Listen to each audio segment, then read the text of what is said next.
So ప్రధానంగా తెలంగాణలో బీసీల రిజర్వేషన్ల అంశం అలాగే కొడిక రానటువంటి పరిస్థితి కనిపిస్తోంది. సో దానికి సంబంధించి ఏదైతే బీసీ డిక్లరేషన్లో కామారెడ్డిలో ఇచ్చినటువంటి కాంగ్రెస్ పార్టీ సో దానికి అనుగుణంగానే వెళ్ళింది. బిల్లులు ఇప్పుడు గవర్నర్ దగ్గర రాష్ట్రపతి దగ్గర పెండింగ్లో ఉన్నటువంటి పరిస్థితి కనిపిస్తుంది. అయితే ఈ నేపథ్యంలోనే పూర్తి స్థాయిలో పార్టీ పరంగా ఇచ్చేందుకు స్థానిక సంస్థల ఎన్నికలకు ముందుకు వెళ్లేందుకు సిద్ధమైంది. నోటిఫికేషన్ కూడా రాబోతున్నట్లు మొదటి విడత అక్టోబర్ 9 నామినేషన్ ఉండబోతున్నాయి. సో ఇక్కడ జడ్పీటీసీ ఎంపీటీసీలకు సంబంధించినటువంటి పూర్తి స్థాయిలో ఒక అంచనా కూడా వచ్చినటువంటి సందర్భాలు కనిపిస్తున్నాయి. సో 9వ తారీఖున రిలీజ్ కాబోతున్నటువంటి సందర్భాలు షెడ్యూల్ రాబోతున్నాయి. దీనికంటే ముందు ప్రధానంగా మాధవ్ రెడ్డి జేఏసీకి సంబంధించి ఆయన పిటిషన్ వేసినటువంటి సందర్భాలు 8వ తారీఖున తీర్పు రాబోతున్నాయి. ఇవన్నీ చాలా కీలక అంశాలు. ఎన్నికలు జరిగే అవకాశాలు లేవని కొంతమంది అడ్వకేట్స్ కానీ లేకపోతే సీనియర్ జర్నలిస్టులు కానీ చెప్తున్నటువంటి సందర్భాలు కనిపిస్తున్నాయి. ప్రధానంగా రాజకీయాలకు సంబంధించినటువంటి అంశాలు గతంలో బీహార్లోనూ లేకపోతే మహారాష్ట్రలో జరిగినటువంటి పరిస్థితులు వస్తాయని ఇటువైపు బీజేపీ లాంటి నేత ఈటెల రాజేంద్ర మాట్లాడి ఇవన్నీ కూడా చాలా కీలకం కాబోతున్నాయి. సో దీనికి సంబంధించి ముఖ్యమంత్రి రేవంత్ రెడ్డి బీసీ నేతలతో పొన్నం ప్రభాకర్తో ప్రత్యేకంగా సమావేశమయ్యారు.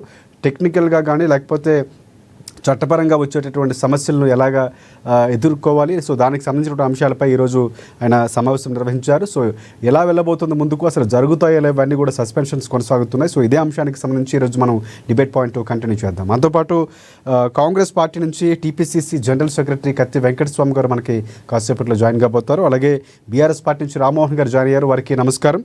అలాగే బీజేపీ నుంచి తెలంగాణ రాష్ట్ర కార్యవర్గ సభ్యులు ఈవి రమేష్ గారు మనకి కాసేపట్లో జాయిన్ కాబోతారు, వారికి కూడా నమస్కారం. అలాగే అనలిస్ట్ రాజకీయ విశ్లేషకులు అడ్వకేట్ బండారు రామ్మోహన్ రావు గారు మనకి అందుబాటులో ఉన్నారు, వారికి కూడా ప్రత్యేక నమస్కారం. ఒకసారి మనం రామ్మోహన్ రావు దగ్గరికి వెళ్దాం. ఎస్ రామ్మోహన్ రావు గారు నమస్తే అండి.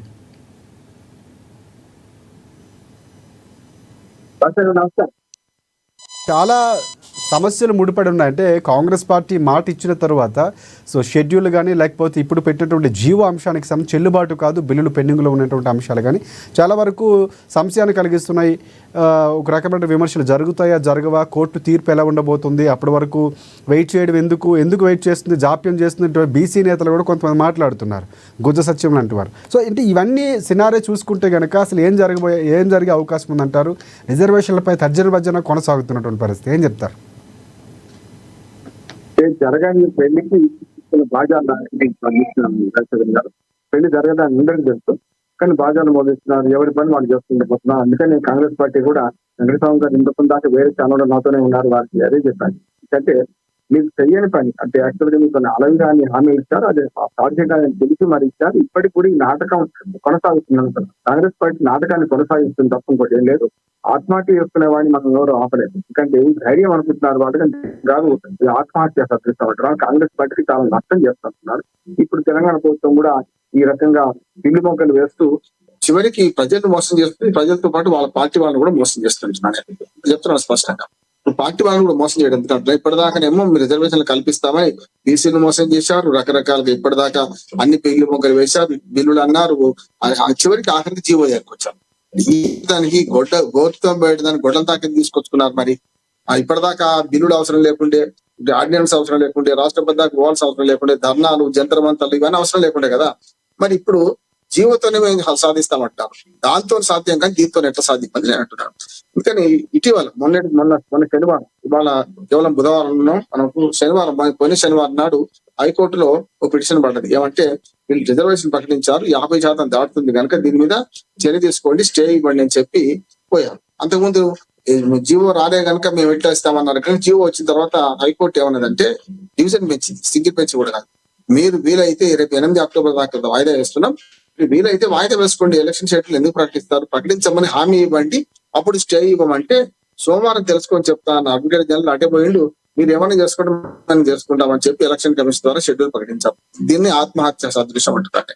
ఎందుకంటే జీవోతో 42% రిజర్వేషన్ కల్పించే పరిస్థితిలో ఉంటే ఇప్పటిదాకా ఇవన్నీ ఈ జిమ్మికులను అవసరం లేదు కదా అంటున్నాడు.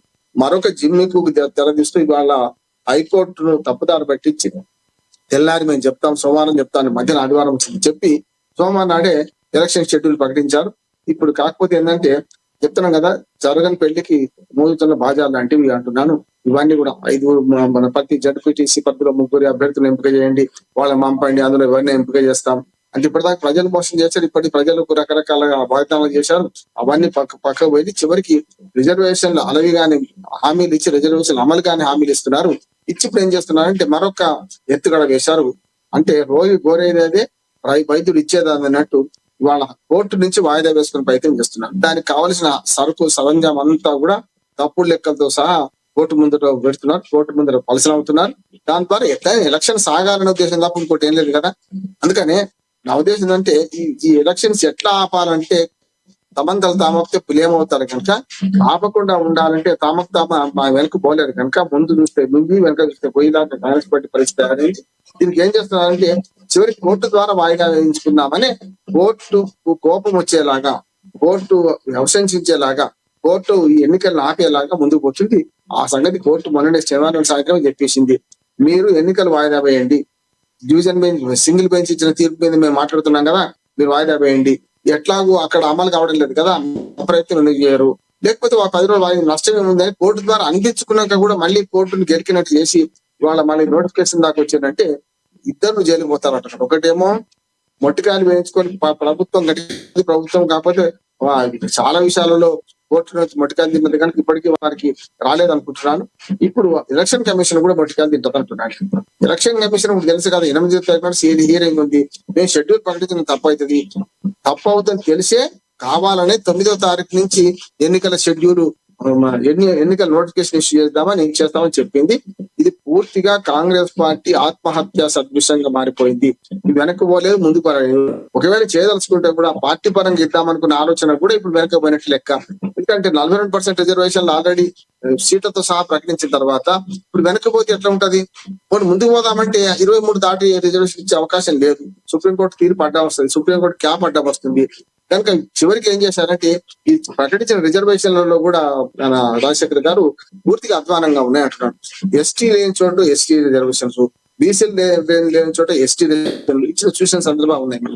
ఒక కూసుమంచి మండలంలోనే 6 తండాలలో మీకు ఒక్క బీసీ కూడా లేని గ్రామాలు ఉన్నాయి, అట్లాంటి తండాలు ఉన్నాయి. కాకపోతే ఒకటే కుటుంబం ఉన్న తండా కొన్ని ఉన్నాయి. ఒక